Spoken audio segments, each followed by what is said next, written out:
you hear what happened to Sergey? I'm scared about what's going on. There's something new in the skies.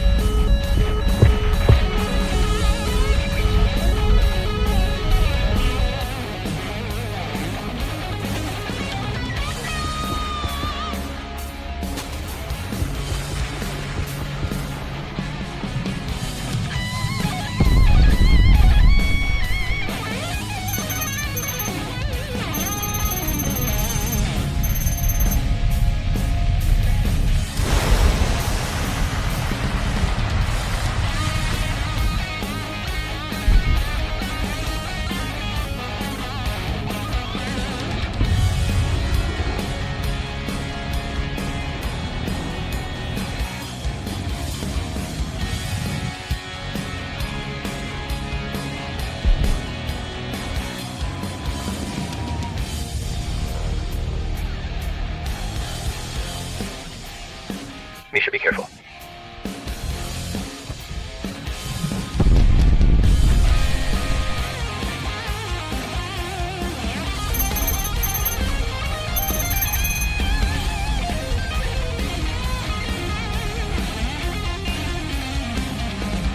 Why don't you get off my tail? Get out of here.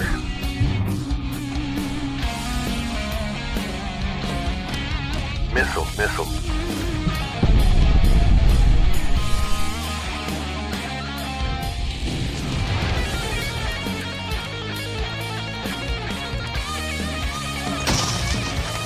One of the most powerful and lethal fighter jets ever built. With 104 confirmed kills and no losses in combat, having even shot down targets in orbit, this is the insane story of the best jet ever made by mankind. This is the story of the F-15 Eagle. But to understand the factors and doctrine that led to the creation of this beast of the skies, we have to go back to the turbulent times of World War II.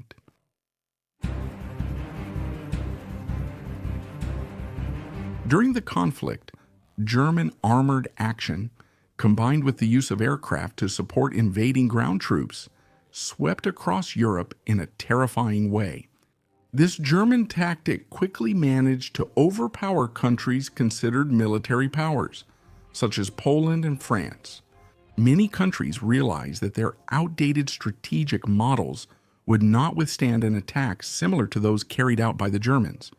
On April 9, 1942, the United States War Department released Field Manual 31-35, titled Aviation in Support of Ground Forces, which placed pursuit aviation at the service of Army commanders. The Americans called fighter aviation pursuit until the end of World War II, when they changed the designation to fighter.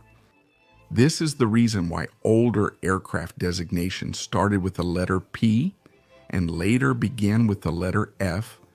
This change seemed to be the perfect answer to the challenges of that time. Since it had worked for the Germans, it should work for the Allies after the United States entered the war, right? But that's not what happened. The first use of this air doctrine with American troops was in North Africa in the winter of 1942. The use of fighter aviation for supporting the troops and subordinated to Army commanders had results below expectations. There were few cases in which air support actually helped the advance to conquer territories, and this also did not prevent German aircraft from continuing to attack the spearheads on the ground. Just as it did not effectively attack key enemy points such as airfields and logistical centers. Thus, in January 1943, a new concept of air power was adopted, derived from the experiences of the British 8th Army in the desert. The new doctrine was published in Field Manual 120, The Command and Employment of Air Power. The new doctrine, which was used until the end of the war, showed that air and ground forces were equal and interdependent, and neither should merely go beyond that. This document explained that achieving air superiority was the first requirement for success in any ground operation. and that the importance of this superiority was so great that it was above interdiction and ground attack missions. This can be seen in the strategic attacks on Axis airfields, supply networks, and communications, which achieved great success. A clear example of this happened in July 1943, when long before they set foot in Sicily, the Allies had already devastated the strategic positions of the German and Italian forces on the island. Even though they had many aircraft, they were ineffective in stopping the enemy's advance. World War II also broke another concept related to the use of aircraft in combat. When they entered the conflict, the United States focused on using large bombers to destroy enemy strategic targets, considering that they would fly higher and faster than any fighter. But the Battle of Britain had shown that the effective use of fighter groups could completely deny the skies to German medium bombers. Even with the British data on the use of fighters against bombers, the Americans still decided to keep betting on their strategy of bombing Europe from English territory in daylight attacks, which had also been suggested by the British as something extremely dangerous. One of the factors that influenced the American choice was also the fact that the available escort aircraft still did not have enough range to accompany the bombers throughout their entire route. With the lack of escort, bad weather in the theater of operations, and still a small number of aircraft in 1943, the American bombings of places like Schweinfurt, Regensburg, and Kiel resulted in catastrophic losses for the bomber force, which reached a rate of 50% loss of personnel and equipment in some cases. The German defenders only needed to wait for the bombers to be ground down by the clouds of flak, and then the interceptor fighters would finish the job.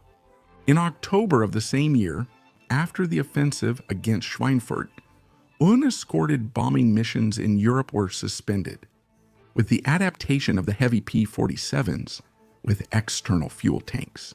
These aircraft could protect the bomber formations for a longer time during attacks, leaving a smaller window of time in which they would be unprotected.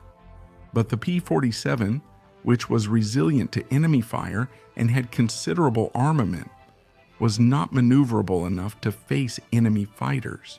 Like the later versions of the Bayerische Flugzeugwerke 109 and the Focke-Wulf 190, which also had the advantage of flying over Allied territory and having more time in combat, since the P-47s still had to save enough fuel to return to their bases hundreds of kilometers away. The most significant change in the air war in Europe happened with the arrival of the P-51 Mustang, which had the range and agility needed to protect the bomber formations. And with the adoption of a new battle tactic, now with more fighter aircraft available, about 2/3 of these planes were assigned to sweep enemy territory in a seek and destroy style, targeting opportunities as they arose. Thus, small fighter groups operated independently over Axis skies, searching for enemy fighters on the ground or returning from their missions at their most vulnerable moments. The air campaign from February to May of 1944 saw the Allies efficiently achieve air superiority in Europe, destroying any chance for their enemies to defend themselves before they reached the bombers. Whether because they were destroyed on the ground or ran out of supplies, the Luftwaffe ceased to be a threat. The Allies' air dominance was so intense that General Dwight Eisenhower, in his pre-invasion briefing on D-Day, told the men, "If you see fighters above you, don't worry, they're ours." The lessons learned in World War II would be put to the test in the next conflict that shook the world, the Korean War. In 1945, the Korean Peninsula, which had been under Japanese occupation until then, was divided into two spheres of influence, with the North under Soviet control and the South under Allied control. On June 25, 1950, North Korea, led by Kim Il-sung and receiving support from the Soviets and the Chinese, crossed its border and began the invasion of South Korea. Focusing only on the air war that unfolded, the first phase of the conflict saw the American effort dominate the skies.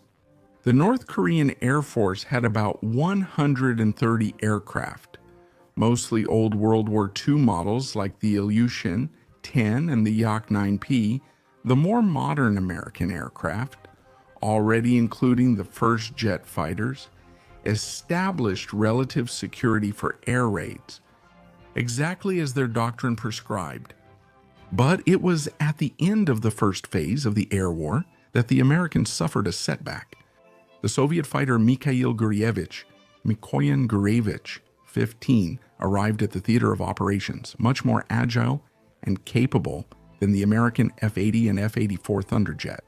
Since the North Korean fighters operated from Chinese territory, it was not possible to launch attacks on them on the ground due to political restrictions. The focus then shifted to destroying any airstrips in North Korea. This was done to hinder the operation of the MiG-15S and also to speed up the entry into service of the F-86 Sabre, which would then begin the decades-long rivalry between this aircraft and its Soviet opponent in the northwestern sector of North Korea, where the Yalu River flows into the Yellow Sea. It was there that the MiG-15 and the F-86 fought their fiercest battles in what was then called MiG Alley. In the skies over the region, pilots pushed their aircraft to the limit, with many battles being decided by each one's grit and luck.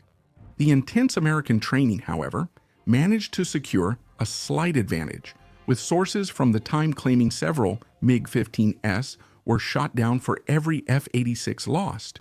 But more recent studies indicate the ratio was closer to 1.8 MiGs for every Sabre lost. The intense actions of American aviation, combined with different tactics developed, allowed the United States to sporadically regain air superiority until the end of the conflict. With the end of the Korean War, the President of the United States, Dwight Eisenhower, adopted a policy of nuclear deterrence that shifted the focus of American aviation away from tactical fighters and emphasized the ability to employ nuclear weapons in rapid incursions into enemy territory. The Century Series fighters, such as the F-100 and the famous F-111 Aardvark, were the result of this mindset. They could be armed with nuclear weapons and had high speed, being more focused on strategic planning than tactical. This situation was well observed by General Bruce Holloway in 1968, when he noticed that the plans for a new fighter were continuously being changed. For interceptor or fighter-bomber projects, penetration into enemy territory was more important than maneuverability. The ability to carry more bombs was more important than the armament. Alert status was more important than the ability to carry out more missions in a short time. The tactical fighter was becoming less and less an air superiority system and more what we called an attack aircraft.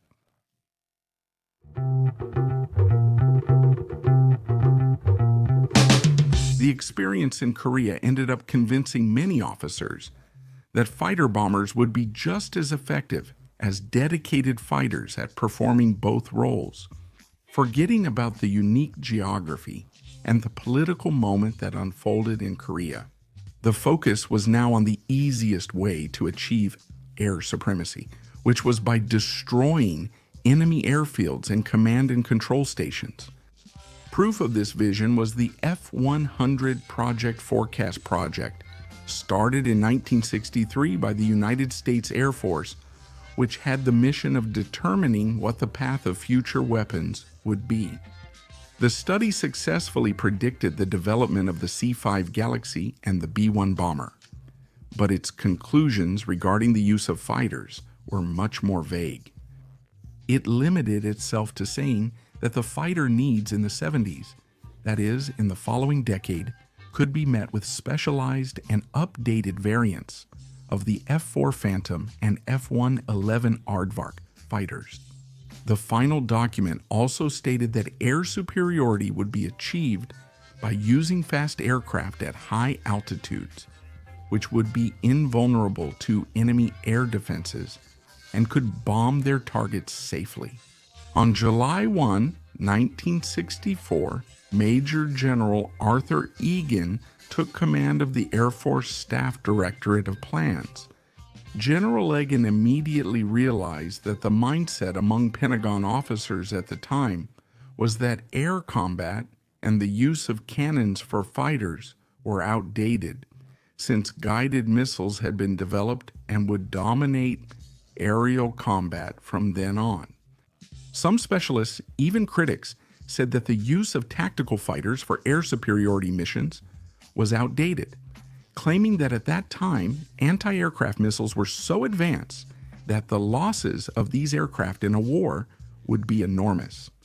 But Egan was not an ordinary aviator.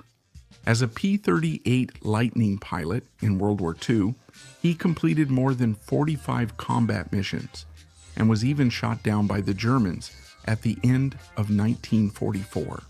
Egan was convinced that regardless of the new challenges, it would be fighter aviation that would establish air superiority and enable the advance of ground troops. Unfortunately, the F-4C and F-111 projects had just been approved for production, and there was no way to request another fighter to be developed for the Air Force.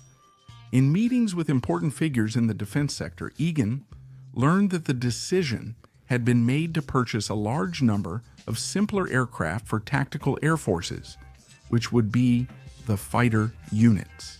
This decision had been made by the specialists on Secretary of Defense Robert McNamara's team, observing the three types of tactical missions: air superiority, close air support, and air interdiction, and how their capabilities relate to the opposing ground forces. General Egan and his officers were not opposed to the idea of low-cost aircraft, but rather to the concept of not making air superiority a priority, since without it, it was not possible to carry out the other tactical missions with a high success rate. In his opinion, the United States should acquire the best fighter jets in the world to carry out these missions. Frustrated with the approach chosen by the Secretary of Defense, Egan thought again about demonstrating his vision. In 1964, he assembled a committee made up of several former aces, such as Francis Gabrasky and Harrison Finn, as well as other experienced pilots, to then make a report on the tactical capabilities of the Air Force. The general's hope was to get enough support to start developing the external cannon for the F-4C, then to move forward with the development of a new fighter program for air superiority.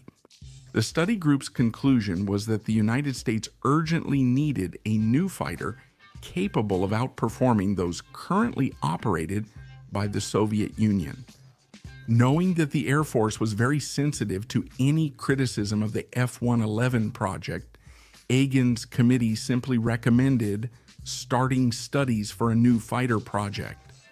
The Secretary of Defense received the studies but did not take any further action regarding them, even though Egan did not get the support of the Secretary of Defense. He managed to convince other officials, such as General John McConnell, who became Chief of Staff in February 1965. And it would be that year that he would issue another opinion, this time after the start of air combat in North Vietnam, showing the need to obtain and maintain air superiority. Egan would not be alone in this fight. Charles Myers, a highly experienced naval and test pilot, was now also advocating the need to focus on air superiority. While flying on behalf of Lockheed to try to sell the new F-64 Starfighter fighters to the American Armed Forces between 1963 and 1964, Myers spoke with several Navy and Air Force officers. Realizing factors that no one was taking into consideration, Myers discovered that most air combat took place between sea level and 10,000 meters, at speeds of at most 1.6 times the speed of sound, and that RR missiles had many limitations. A case that marked him was that of an F-4 pilot.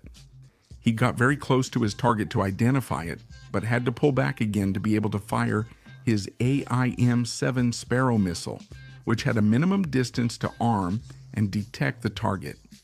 Charles also realized that the F-104 was not ideal for this environment, continuing to be a defender of air superiority as the main focus of the Air Force. The Department of Defense would only become more interested in new fighters later on. When it became clear that the aircraft used for close air support to South Vietnamese troops were not only obsolete, but also dangerous, in March and April of 1964, two T-28 Trojans had accidents during bombing attacks as their wings simply came apart in flight. In addition, serious structural flaws were found in the wings of the B-26, which were used for the same mission.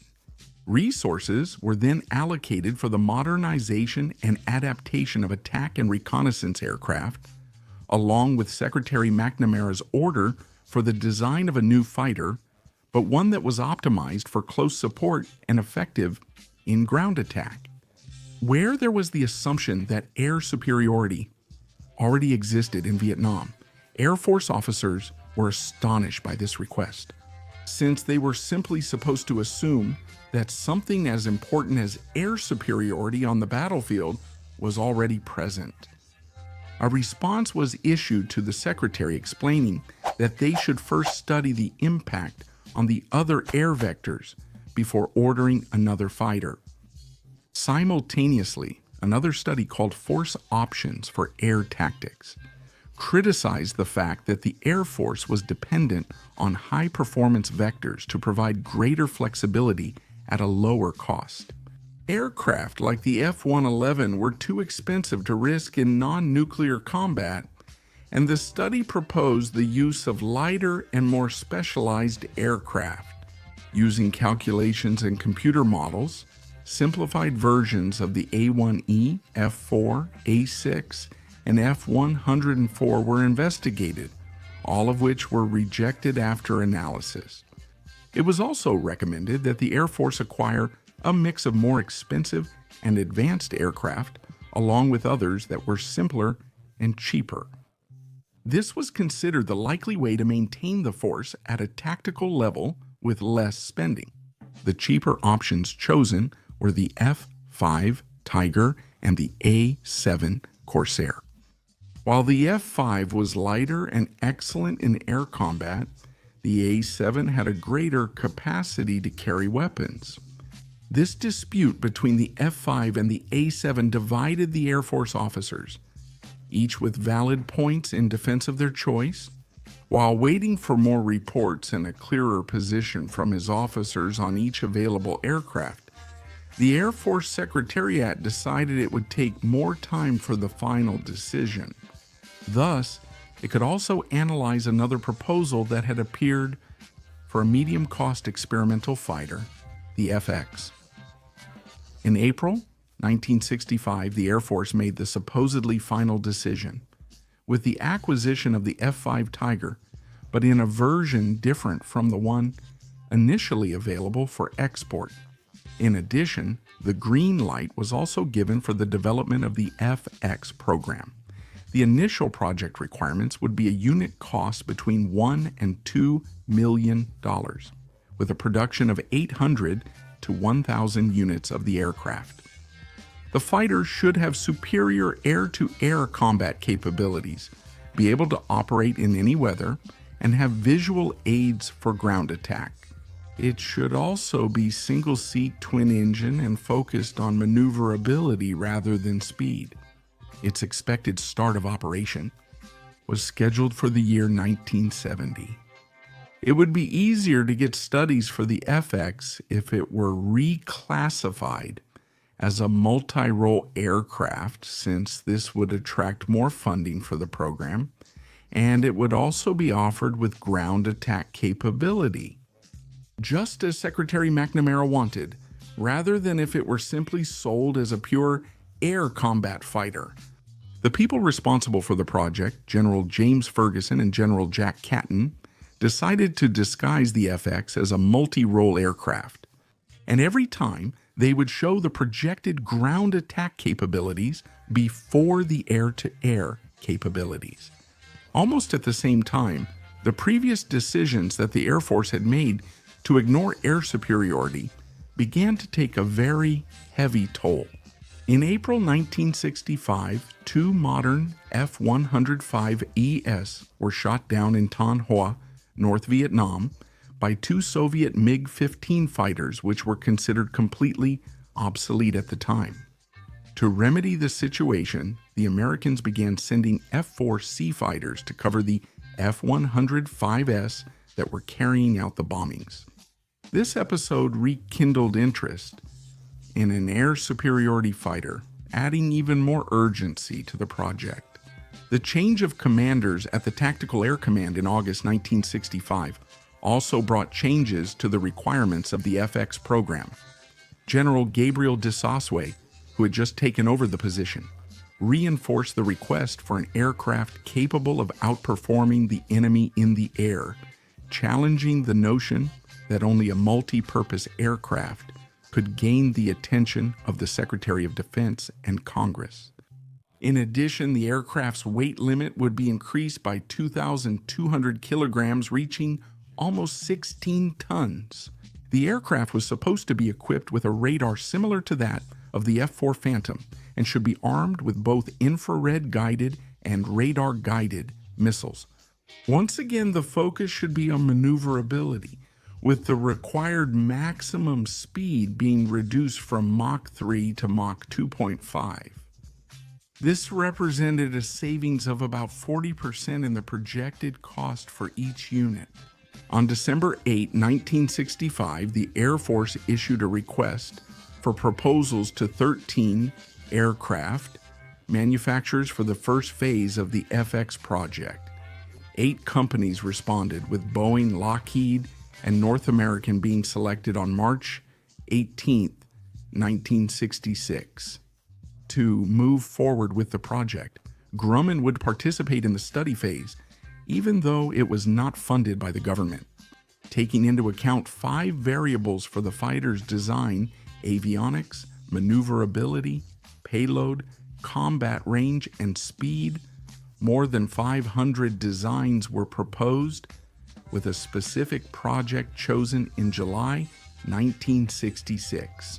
The goal at this stage, called the concept formulation phase, was to develop an aircraft with performance superior to Soviet aircraft, which had advantages in maneuverability, maintaining the already well-known American advantage in long-range combat. It was then decided to adopt the avionics system, similar to the Mark II system of the F-111.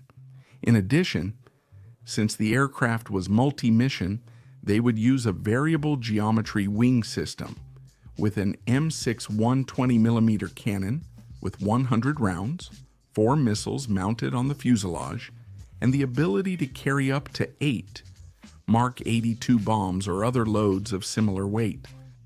In early 1967, as research progressed, an FX project was created with a weight of 18 tons, a maximum speed between Mach 2.3 and 2.5, and changes in the weight-to-power ratio.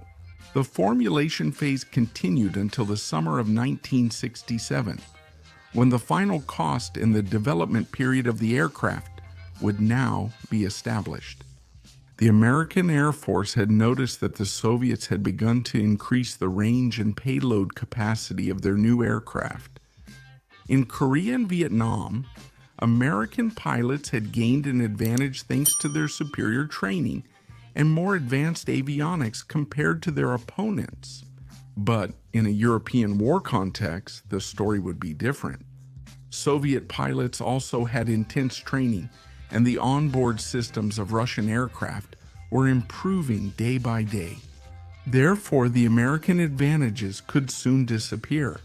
2 years earlier, the Navy and the Air Force had reached a consensus on the tactical fighter experimental program, the one that gave rise to the F-111. The aircraft did not meet the specific needs of either force. The F-111 had been created under the old concept of an aircraft designed for the rapid interception of enemy bombers. In addition, it had been made in a way that had features to please both forces that would use it.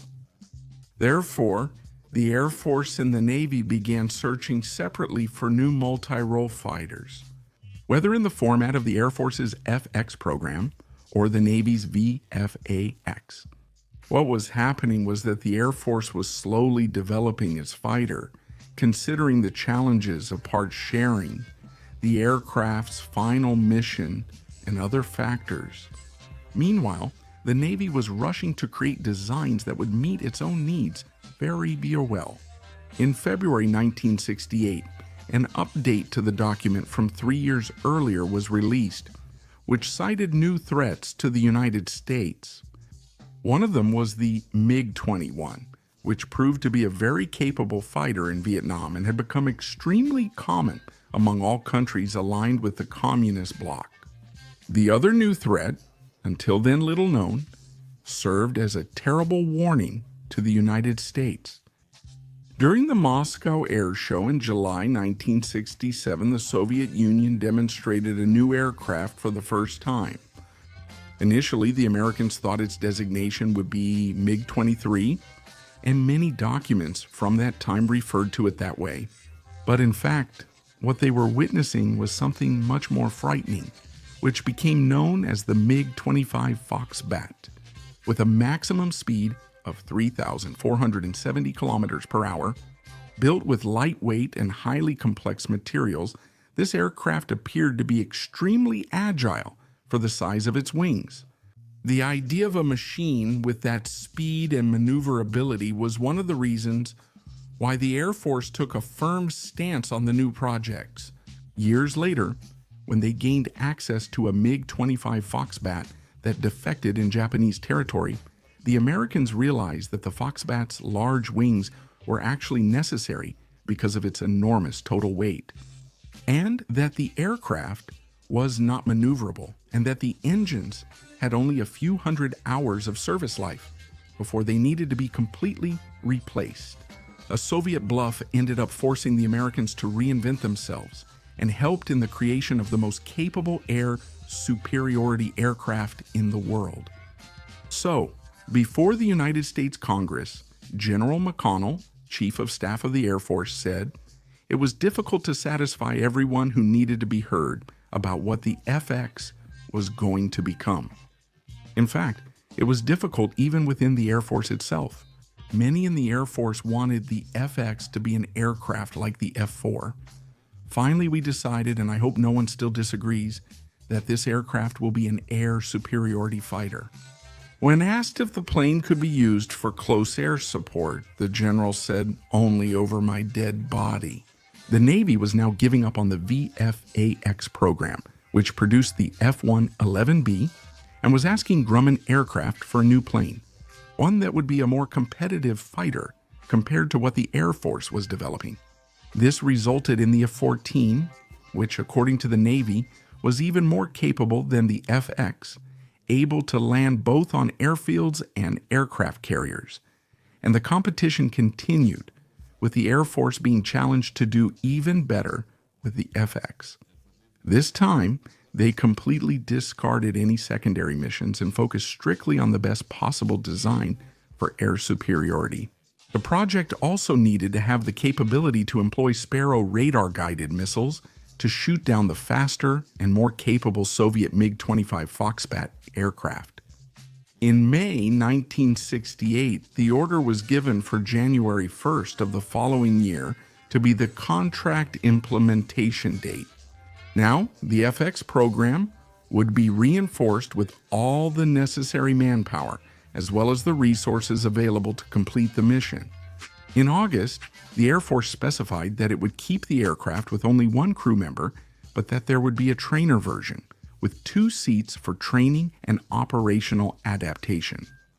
The purchase numbers were also revised to 635 units of the FX, which would later be changed again to 520 aircraft.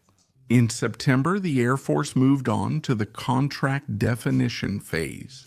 4 companies responded with particular interest: Fairchild Healer, General Dynamics, McDonnell Douglas, and North American.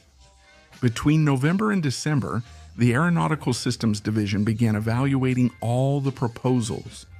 Only General Dynamics did not pass this phase, with all the others receiving funding to submit technical concepts that would include the cost of each aircraft and a development schedule for the new fighter until June 1969. Also in 1967, the Air Force created a special project office to monitor the progress of the FX, which was building the new fighter, and the AX project, which was overseeing what would become the A-10 Warthog. Soon, these projects would be permanently separated due to changes in Air Force policy, and this office would become the F-15 Program Office.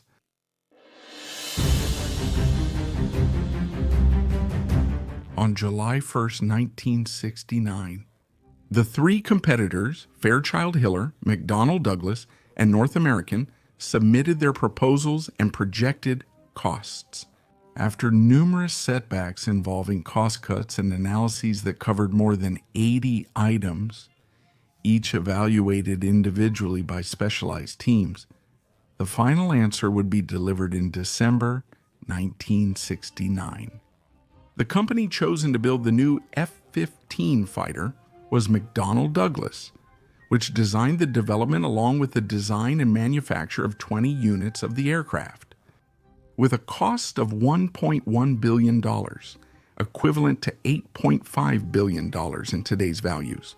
At that point, the general manager of the F-15 project at McDonnell Douglas estimated that they had already spent about 2.5 million man-hours to win the aircraft contract. The team, which ranged from 200 to 1,000 people, worked for 2 years, examining more than 100 alternatives for the F-15, with thousands of variations studied before presenting their design. An interesting fact is that during most of the development of the F-15, the project was heavily criticized, both by Congress and by the media. One of the most controversial points was the fact that the Air Force did not publish the requirements for selecting who would build the aircraft. According to those responsible for the project, releasing such information would pose a risk to the confidentiality of business dealings between the companies. And even after McDonnell was selected, only sparse data was released to Congress and the media. McDonnell Douglas, responsible for building the fuselage, would help choose the winners of the competition for the F-15's radar. The radar needed to be able to detect enemies at long distances and also track small and fast objects from high altitudes down to treetop level. With the system then sending collected data to a central computer, which would launch the missiles in the most effective way against the enemies. In close combat, the radar needed to automatically detect, identify, and track targets, and display the necessary information for firing on the heads-up display without requiring any action from the pilot.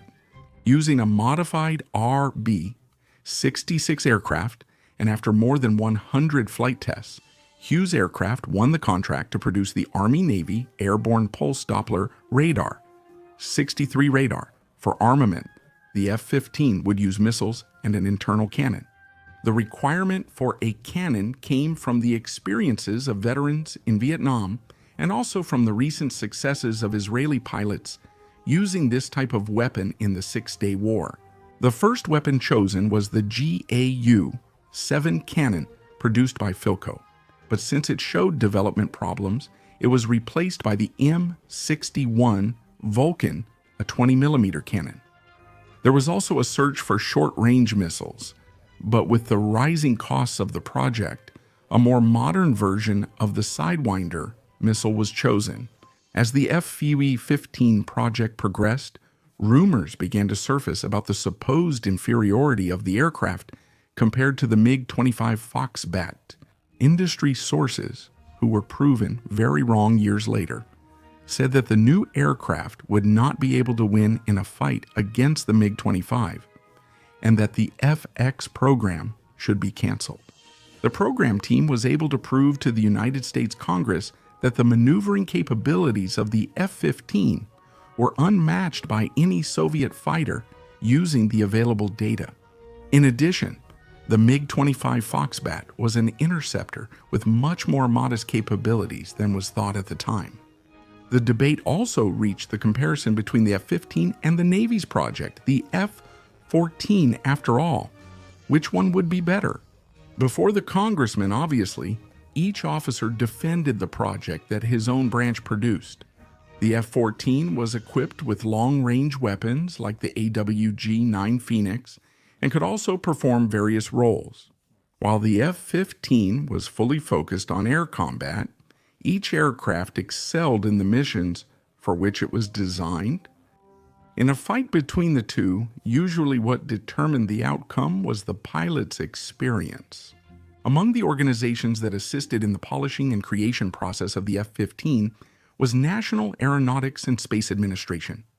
Using their expertise and advanced laboratories, National Aeronautics and Space Administration engineers discovered that the initial design of the F-15 had excessive drag at subsonic speeds. The designers solved the problem by removing the ventral fins and increasing the size of the vertical fin. The aircraft's radome was made more symmetrical to further improve the radar's performance. Structural changes were made to increase directional stability. These and hundreds of other details were made so that the final design would have the best possible performance. And it was on June 26, 1972. The first F-15 Eagle came out of the McDonnell Douglas factory in St. Louis. The impressive aircraft, with its 19 meters in length, 13 meters wingspan, and 5.5 meters in height, was demonstrated at a ceremony. Painted in a shade of cyan that became known as Air Superiority Blue, the F-15A, the first version of the aircraft, had an empty weight of 12 tons and a maximum takeoff weight of 25.4 tons. Its engines were 2 Pratt & Whitney, F-100 Pratt & Whitney, 100s with afterburners, each generating about 25,000 pounds of thrust. This tremendous power could take the F-15 to speeds of Mach 2.5 at high altitudes and Mach 1.2 at sea level. The aircraft's first flight took place on June 27th of the same year, marking the first flight of an American fighter aircraft dedicated to air superiority in more than 20 years. Since the last of its kind had been the F-86 Sabre, what followed was a rigorous flight test program, which also had the support of National Aeronautics and Space Administration. The institution received remotely piloted scale models of the F-15, which were then launched at high altitudes by B-52 aircraft. This method made it possible to collect valuable data to be used in the real models. About 380 units of the F-15A were produced until 1979, and in the same period 61 units of the B-Place training version were also built. Starting in 1979, the C version was also produced. With new F-100P 220 engines, a new Army-Navy airborne pulse Doppler radar, 70 radar later updated again to the Army-Navy airborne pulse Doppler radar 63. The F-15D in turn would be the B-Place version of the C model. The F-15 was exported to 6 countries: Israel, Japan, Singapore, Qatar, Saudi Arabia, and South Korea. The small number of foreign customers was due to restrictions on the sale of this type of advanced weaponry to United States allies. The versions operated by Japan would be produced there and would receive the J designation, since they have undergone 2 modernization processes. Qatar operates the F-15 Qatar version, while South Korea operates the K variant nicknamed Slam Eagle. Israel, in turn, uses the Ram variant, or Thunder, designated F-15P. The Singapore Air Force operates the F-15 SG, and Saudi Arabia operates the modernized F-15 Saudi Arabia version. Some notable variants of the F-15, not including those sold to allied nations. They also include the F-15N, which was the navalized version adapted for aircraft carrier operations, offered to the Navy in the 70s, and the F-15E Strike Eagle, a variant adapted for 2-seat multi-role missions, focused on ground attack with around 400 units produced since the 80s. One of the most recent was shown in 2009, known as the F-15SE for Silent Eagle, a model with a lower radar signature, with extra fuel tanks along the fuselage and changes to the angle of the vertical stabilizers. The F-15 would become famous not for its adaptations over the decades, but for its performance in combat. The F-15's first kill occurred over Lebanon during Israel's 1979 attack on the country.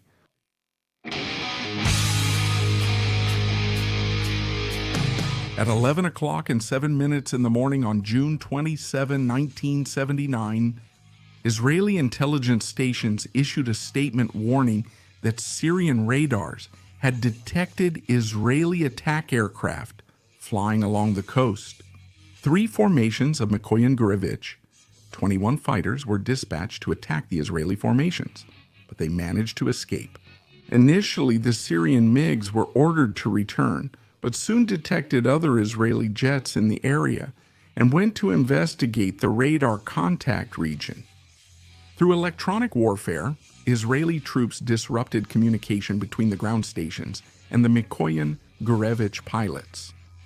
For this reason, the pilots were not warned by the ground positions that they had spotted Israeli F-15s flying at low altitude toward the Syrian formation. Leading the formation of Israeli aircraft was Bennett Zinker, commander of the Double Tail Squadron, followed by Moshe Melnick, commander of the fighter training school, who was acting as his wingman. Both locked onto Mikoyan Gurevich, 21s each, with their radars, and fired 2 Sparrows which missed their targets.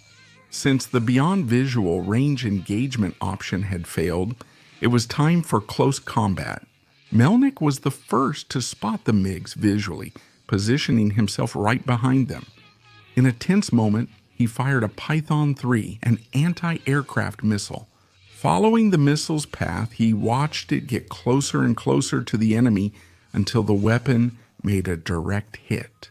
The MiG ended up being split in 2 in midair.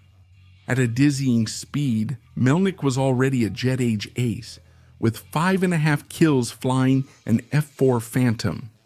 Even so, he was so impressed by the scene that he didn't see another enemy fighter getting into position at 6 o'clock behind his aircraft. Luckily, another Israeli pilot, Yoel Feldshov, managed to lock the enemy fighter on radar and destroy it with an AIM-7 Sparrow.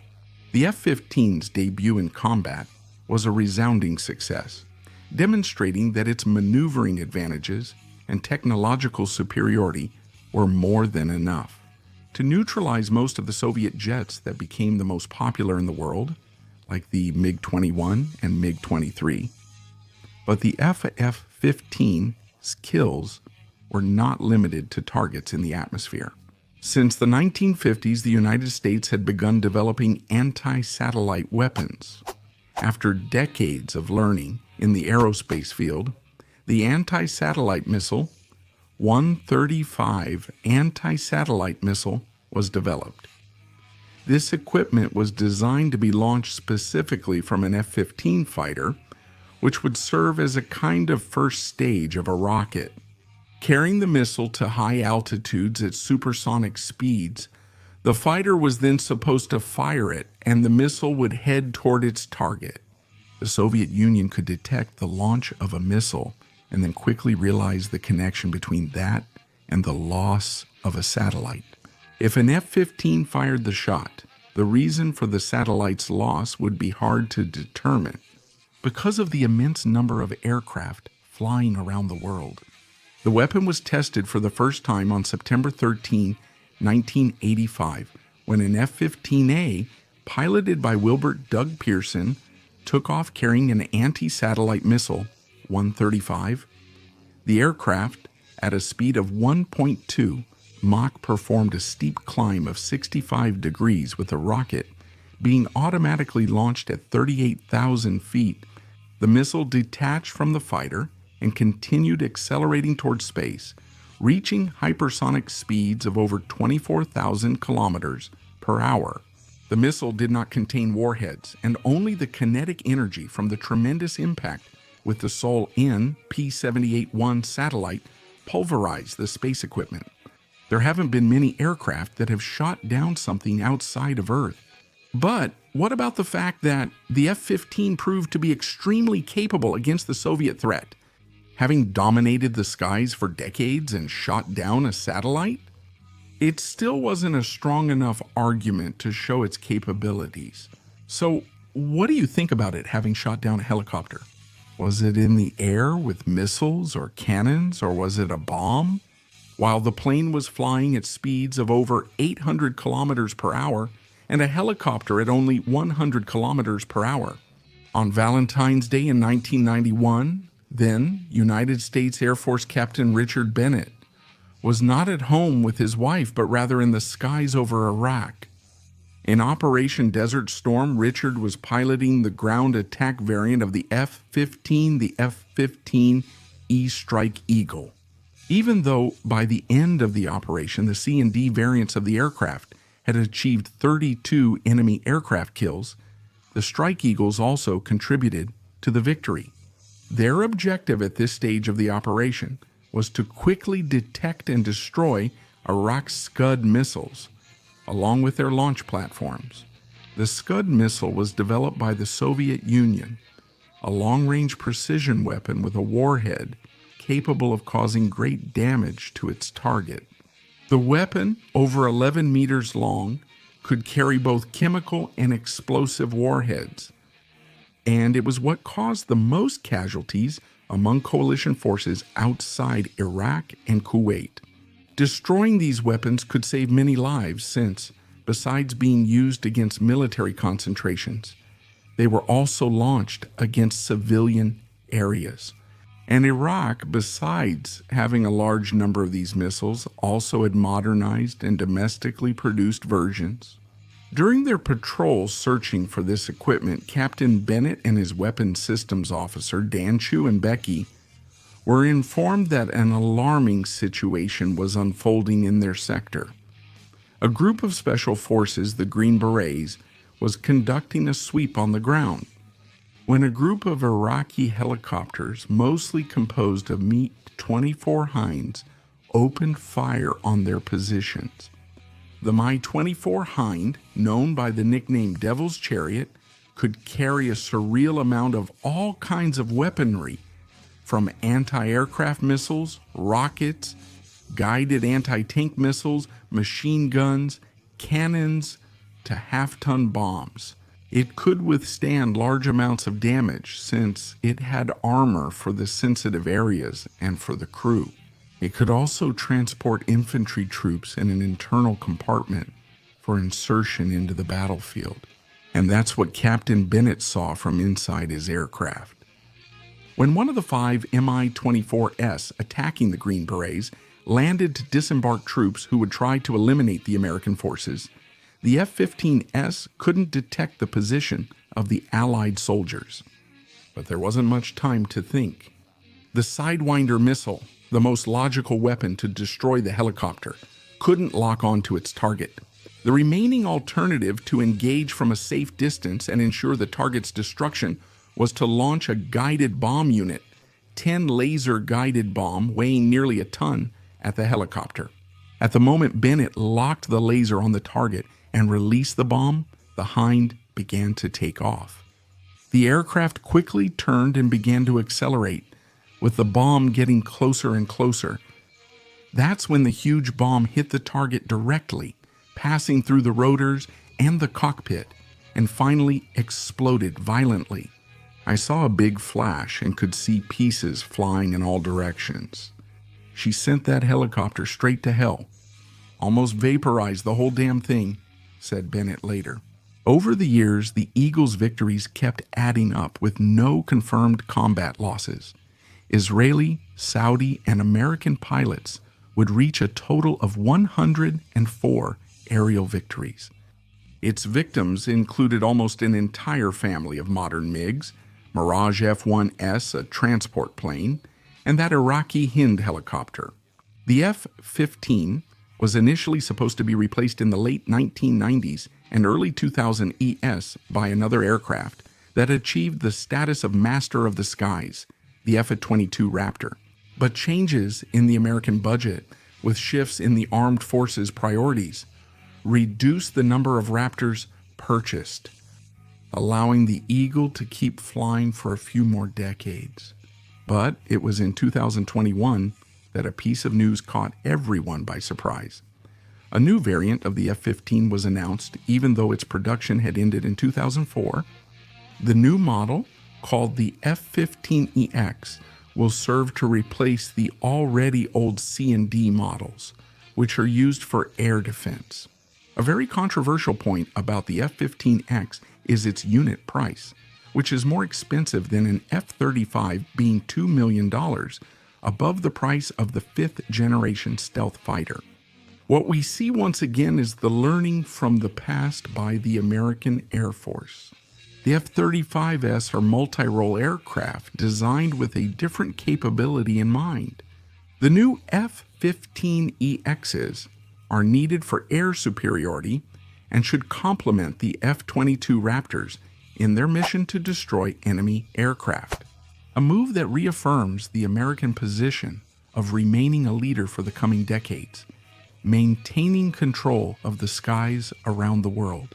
If you enjoyed this video, then share it with your friends, and also give us a thumbs up. And don't forget to subscribe to War Room so you don't miss anything else. I'll stop here for now.